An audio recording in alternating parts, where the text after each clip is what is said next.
Hey everybody, Average Picker here. It's quite late at night. I still have a performance evaluation I've got to write. We're going to try to pick a lock instead. And this is a challenge lock by our one and only Albert LaBelle. So we'll see what we can do. I've had this one in my drawer for quite a while, and I probably have at least one fail video uploaded on it. Earlier this week, I started to do this lock. Got about 8 minutes in. I was just too tired, so decided to call it. So yeah, within the last week, I've got about 8 minutes on this lock, and I know there is a false set that we're looking for. And really, because I know that, I want to just put it back in that state. I'm going to try to take my time because I'm afraid if I rush to try to get it back into that false state, I'm just going to mess it up.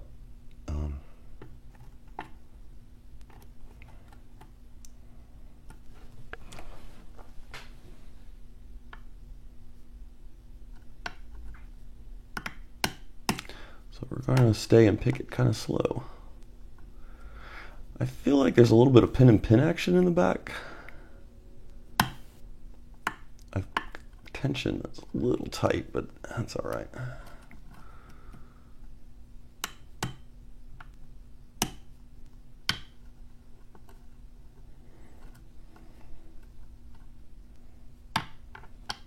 Oh, that was nice. You can see we just kind of slid right into that false. And this is where it gets interesting, because we get a little bit, if we jog up and down on the back pin, we get a little bit of feedback.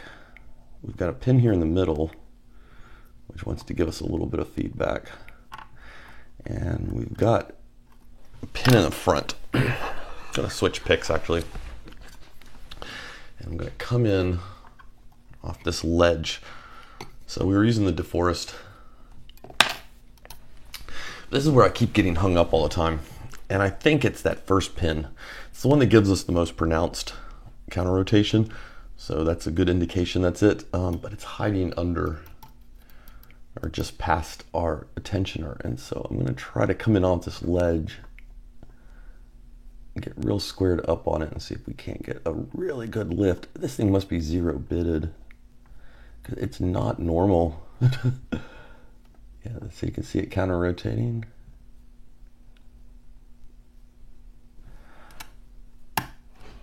Okay. Now what I'm hoping, you probably heard something fall. I'm hoping we can just get back in here now. I'm afraid something else is gonna fall, and I'm holding really strong tension on it. And that's not helping.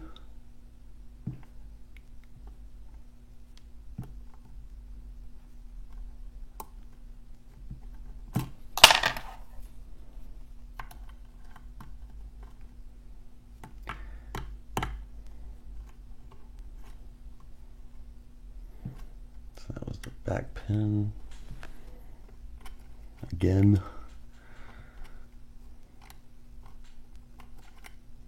And the lock feels like it's gone dead. Oh wait, there was a little bit more on it. See if that brought anything.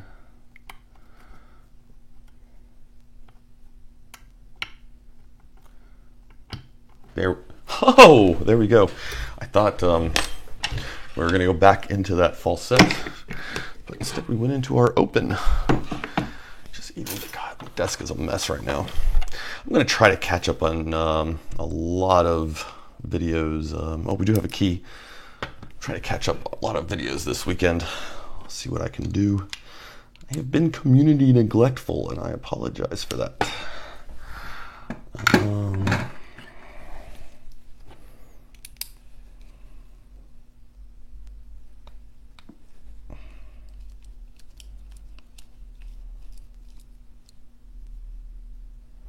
That first lift, or that first pin, must be 0 bitted. It's just, that was a wickedly high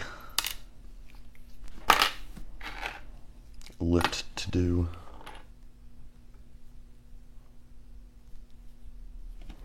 We do have a key. as I said, it is mummified. Let's see if I can just sheath it out.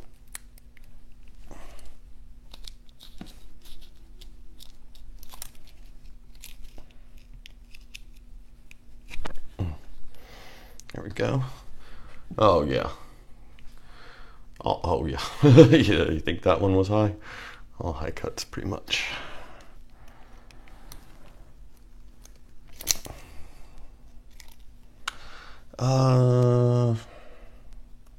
Do I have all my my followers right there? Duh. Tell it's late at night.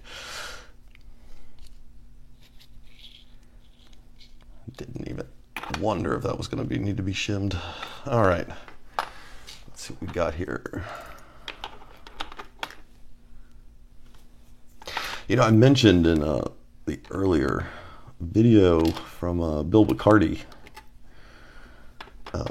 You know, Albert LaBelle was kind of a big early hero influence on me. And, you know, I knew him. I mean, he's a great picker. Not to take away anything from his picking skill, but really I first got to know him by his locks. And I don't know, it was like, I don't know exactly how he does it, or what his method is. So it looks like we got undercut on 1 and 2 and threading. And oh wow, wait, are we 6 pin? I really thought we were doing 5. I do that every time it's a 6 pin. So yeah, 4 and 6 threading. His locks were like some of the first ones where I felt this intentionality behind it. Like it wasn't just like he was carving pins, he was putting thought into their interaction with the shear line and their interaction with each other. And so, you know, some Albert LaBelle locks are easier than others. And yeah. Oh, wow, there is a pin and pin. And it's in 2. I did not feel like 2. Oh shoot, it was a pin and pin. And I don't know, maybe he doesn't put all that much thought into it. But it was this intentionality and trying to think about it. That's what I picked up and took away from a lot of his work, and started trying to apply that, at least in some circumstances.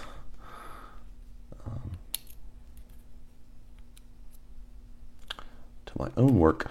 So yeah, I don't know. The whole little group of very influential pickers on me. I've tried to pick up little bits from each one and carry them on. Oh, screw you, Albert. You're kidding me. That's what was in the back of the lock. So I can get some light going on. You can see down in there. Looks like we've got kind of a mix of springs. Some of them are quite tiny.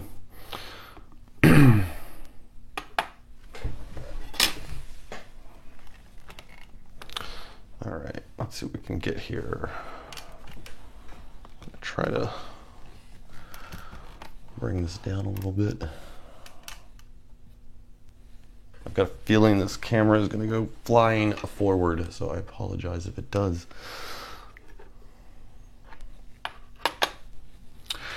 So yeah, there was a pin and pin. Pin and pin was on 2, not on 5. This is where I thought the pin and pin was, and what has he got us with but a goofy standard. That is what I mistook for a pin and pin. I am losing my touch, but God, look at that serrated pin.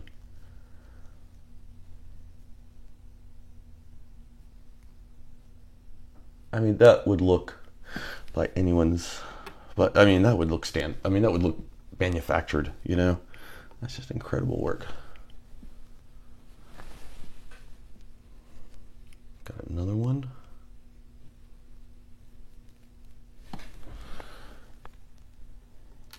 That was in 4. 3, I don't really, okay, yeah, so that's that little, I don't know if you remember in the video when you saw it kind of cranking over, that was that diameter we were running down. And it looks like it's sitting, it's got a tiny bit of spool element that it's sitting. We're going to skip 2 for the moment, and we're just going to look at 1. 1 is deep spool, and that's that really defined counter rotation that we were getting when we were sitting deep in that. Counter rotated. Something dropped. At this point, I don't even want to guess what dropped because I was thinking this was a pin and pin, and it's a freaking standard. All right, let me get this set up here how it was.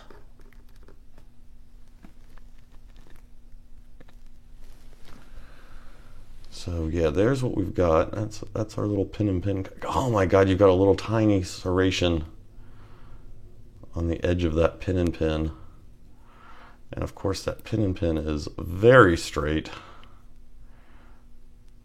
Very even. Little tiny serrations on his sheath.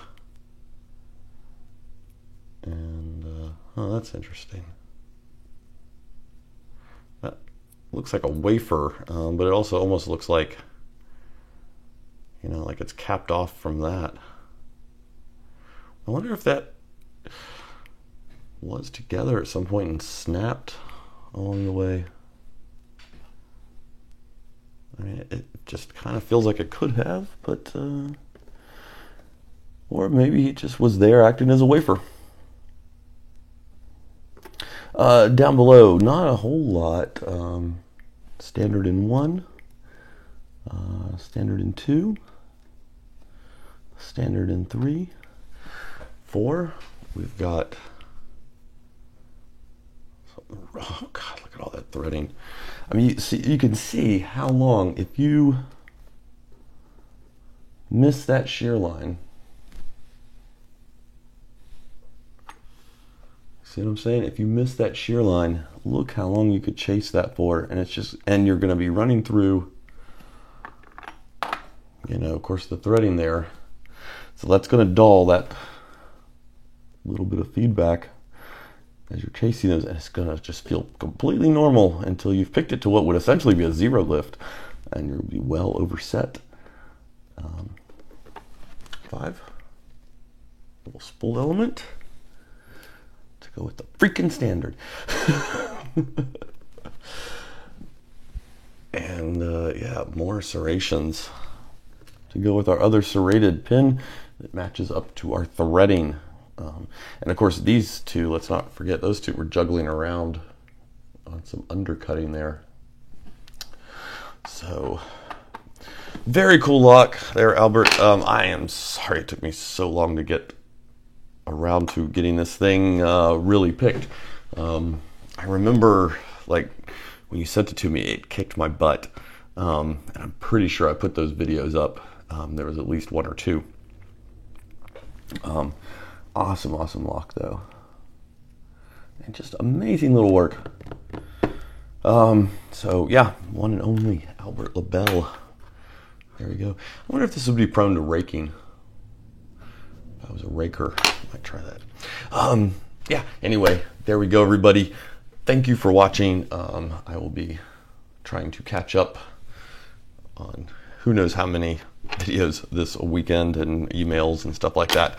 So yeah, have a good one, everybody.